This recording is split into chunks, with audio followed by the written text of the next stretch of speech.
আসসালামু আলাইকুম সবাইকে। আমি তাহমিদুর রহমান বলছি। আজকে থেকে আমরা মেডিসিনের বিভিন্ন ছোটখাটো টপিক নিয়ে আলোচনা করব। তার ধারাবাহিকতায় আজকে আমরা শুরু করছি মেডিসিনের অন্যতম বিভ্রান্তিকর একটা জায়গা, শর্ট কেসের মানে রেসপিরেটরি শর্ট কেস যেগুলো থাকে, তার মধ্যে তাদের ফাইন্ডিংস গুলো আমরা ডিফারেনশিয়েট কিভাবে করব। তো নরমালি ফাইনাল প্রফের জন্য আমাদের এই ৫ টা শর্ট কেস পড়লেই মোর অর লেস হয়ে যায়। ঠিক আছে? তাহলে শর্ট কেস গুলো কি ছিল আমাদের? প্লুরাল এফিউশন, দেন হচ্ছে গিয়ে নিউমোথোরাক্স, ফাইব্রোসিস, কনসোলিডেশন এবং কোল্যাপস।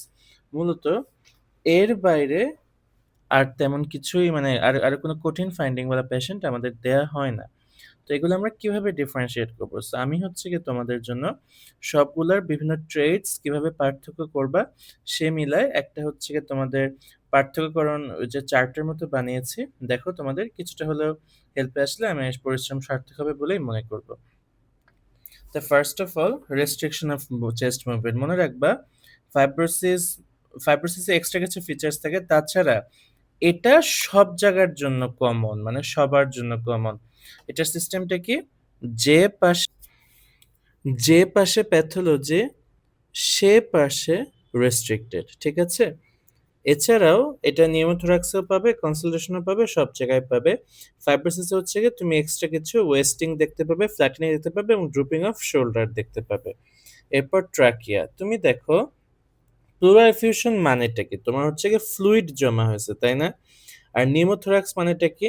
তোমার বডির মধ্যে মানে হচ্ছে বুকের মধ্যে বাতাস জমা হয়েছে, রাইট? মানে আমি এটা খুব আহ, মানে একদম ব্রড টার্মের মধ্যে বললাম, মানে নর্মাল বাংলা, সোজা বাংলা যেটাকে বলে। তো এখন দেখো কোনো জায়গায় তোমার ফ্লুইড জমা হলে সে কি করবে? ট্রাকিয়াটাকে অপোজিট সাইডে চাপ দিবে। সেম গোজ ফর বাতাস, বাতাসও ট্রাকিয়াটাকে অপোজিট সাইডে চাপ দিবে। কনসোলিডেশন মানে হচ্ছে গিয়ে তোমার ধরো লাংসের কোনো একটা পার্টে একটু ফ্লুইড জমছে, ঠিক আছে, একটু থিক হয়ে গেছে। তো এর সাথে তো তোমার মানে ট্রাকিয়ার কোনো সম্পর্ক নেই, তাই না? তো এক্ষেত্রে নো শিফটিং হবে, ঠিক আছে? এক্ষেত্রে নো শিফটিং। এখন ধরো ফাইব্রোসিস, তারপর কোল্যাপস, এগুলো মানে কি? এগুলো মানে হচ্ছে কি কোল্যাপস মানে কি? ধরো ওই জায়গাটায় আমার পুরো লাংটা চুপসে গেছে, তাইলে কি হবে বলো তো? একটা নেগেটিভ প্রেশার ক্রিয়েট হবে। নেগেটিভ প্রেশারটা ট্রাকিয়াটাকে নিজের দিকে টেনে নিয়ে আসবে, তাই এই তিনটার ক্ষেত্রে হচ্ছে গিয়ে তোমার পুল হবে। এরপর চেস্ট এক্সপ্যান্সিবিলিটি মনে রাখবা, এটা যে কোনো ডিজিজে হচ্ছে গিয়ে কমে যায়, ঠিক আছে? যেদিকে প্যাথোলজি সেখানে কমবে। বুঝতে পেরেছি? এছাড়া ভোকাল ফ্রেমিটাসে চলে আসো। ভোকাল ফ্রেমিটাস হচ্ছে গিয়ে তোমার দেখো, ফোকাল ফ্রেমটাস মানেটা কি? যে তুমি পেশেন্টটাকে তিন তিন তিন তিন বলতে বলবা, আর আলনার বর্ডার দিয়ে হচ্ছে গিয়ে সেটাকে টেস্ট করবা যে মানে মানে ওর কথার ভাইব্রেশনটা তোমার হাত পর্যন্ত পৌঁছায় কিনা।